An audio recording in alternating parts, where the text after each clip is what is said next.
what's the safety record of your training of dry needling?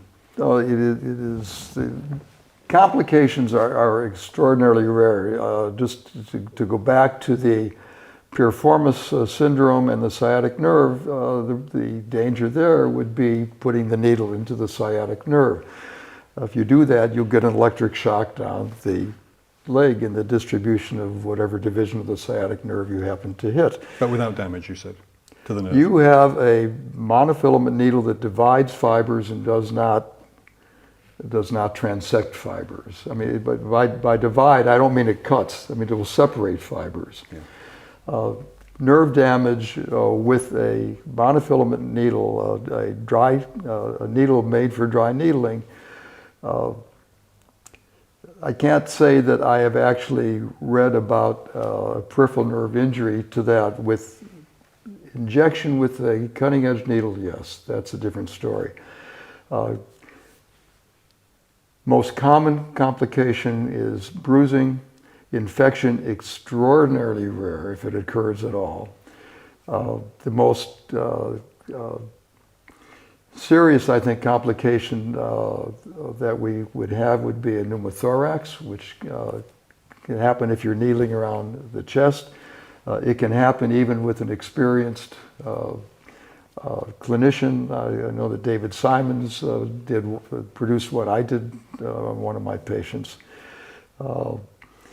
But it is, again, exceedingly rare. The complication rate of serious complications, I would say, from the studies that have been done and published, serious complications less than 1 per 7,000 in one study, less than 1 in 25,000 in another study.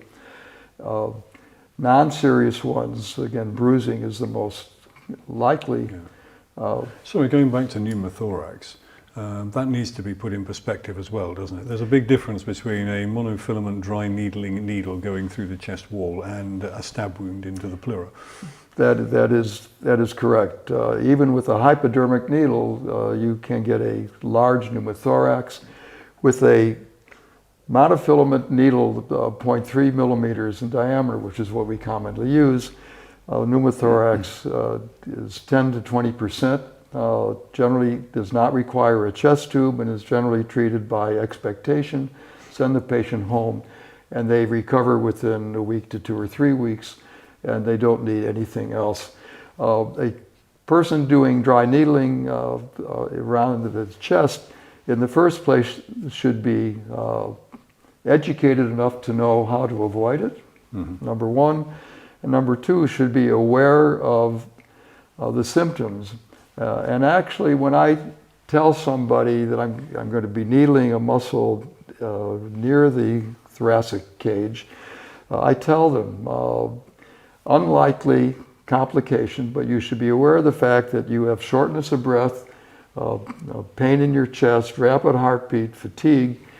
Call me, tell me, and if it sounds convincing enough, you should get a chest x-ray.